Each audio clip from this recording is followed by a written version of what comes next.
नमस्ते बच्चों, आज की हिंदी की कक्षा में आपका स्वागत है।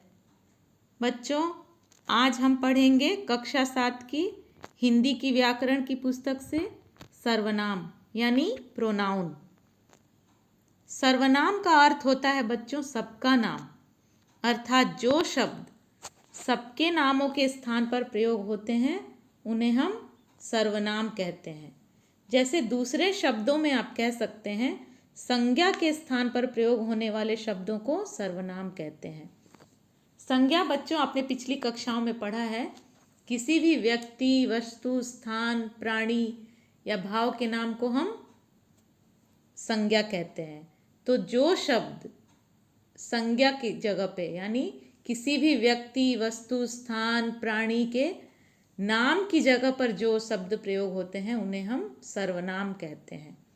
जैसे मैं, हम, तुम, हमारा, तुम्हारा, उसका, इसका, यह, वह, वे, मुझे, कोई, उन्हें, अपना आदि।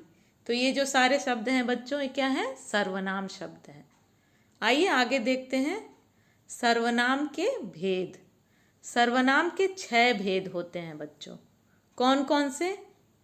पहला पुरुषवाचक सर्वनाम, दूसरा निश्चयवाचक सर्वनाम, तीसरा अनिश्चयवाचक सर्वनाम, चौथा प्रश्नवाचक सर्वनाम, पांचवा निजवाचक सर्वनाम और छठा है संबंधवाचक सर्वनाम। तो आइए पहला सर्वनाम देखते हैं, पुरुषवाचक सर्वनाम। पुरुषवाचक सर्वनाम में बच्चों जो वक्ता है, जो बोलने वाला जो व्यक्ति है, वो स्वयं अपने लिए और श्रोता के लिए, श्रोता यानी जो सुनने वाला व्यक्ति है, तो जो वक्ता है वो स्वयं अपने लिए और श्रोता के लिए या श्रोता के अलावा किसी अन्य तीसरे व्यक्ति के लिए जिन शब्दों का प्रयोग करते हैं उन्हें हम, जिन सर्वनाम शब्दों का प्रयोग करते हैं उन्हें हम पुरुषवाचक सर्वनाम कहते हैं। उन्हें हम क्या कहते हैं? पुरुषवाचक सर्वनाम, पर्सनल प्रोनाउन।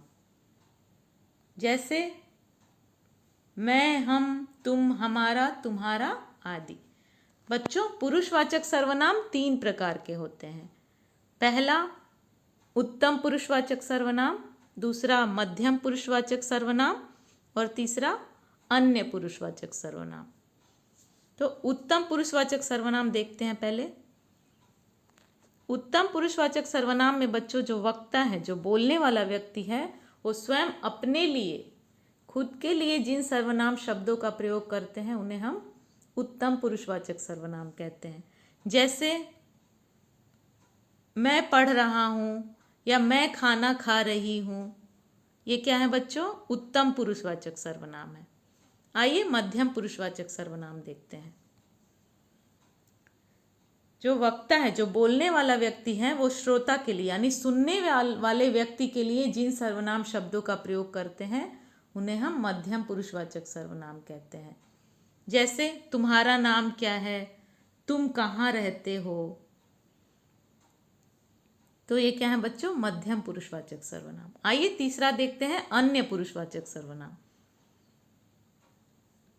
जो वक्ता है, जो बोलने वाला व्यक्ति है, वो श्रोता के अलावा, जो सुनने वाले व्यक्ति के अलावा किसी अन्य तीसरे व्यक्ति के बारे में बात कर रहे हैं, तो वहां पे वो कौन सा सर्वनाम प्रयोग करेंगे? अन्य पुरुषवाचक सर्वनाम। जैसे वह अच्छा इंसान है, यह लड़का बहुत चालाक है।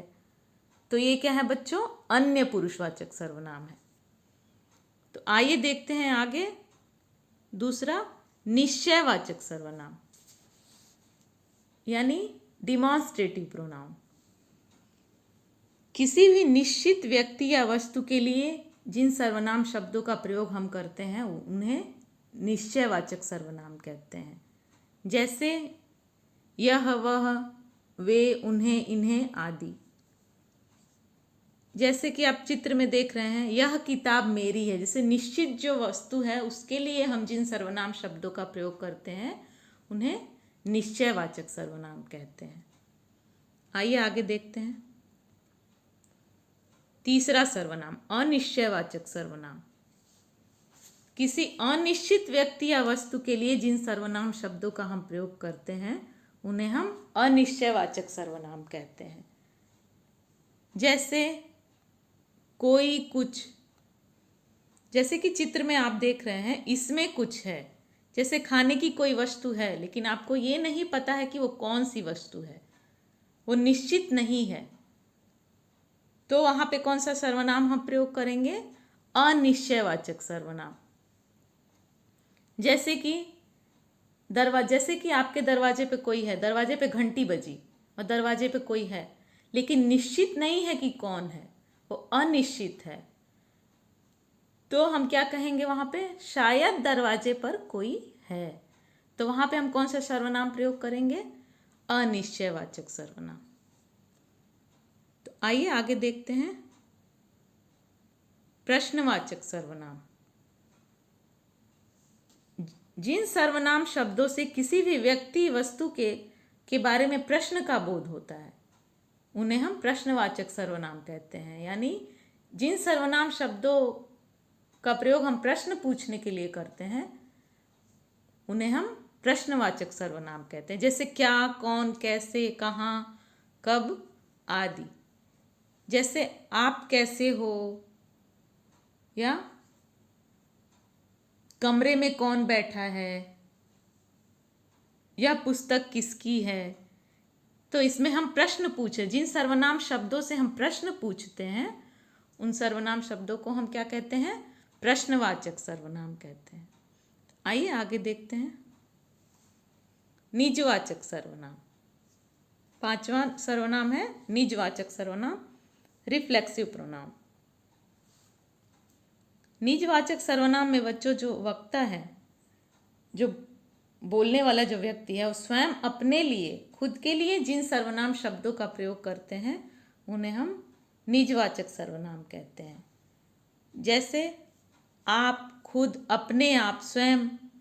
जैसे हम कह सकते हैं हमें अपना काम स्वयं करना चाहिए, या मैं अपने आप कपड़े पहनूंगा। तो यहाँ पे कौन सा सर्वनाम है बच्चों? निजवाचक सर्वनाम। आइए आगे देखते हैं संबंधवाचक सर्वनाम, रिलेटिव प्रोनाउन। जिन सर्वनाम शब्दों से दो भिन्न बातों का संबंध प्रकट होता है, यानी जो दो अलग प्रकार की बातें हैं, तो जिन सर्वनाम शब्दों से दो अलग बातों का संबंध प्रकट होता है जहाँ पे, वहाँ कौन सा सर्वनाम होता है? संबंधवाचक सर्वनाम होता है। उन सर्वनाम शब्दों को हम क्या कहते हैं? संबंधवाचक सर्वनाम। जैसे जो, सो, जैसा, वैसा, जिसकी, उसकी।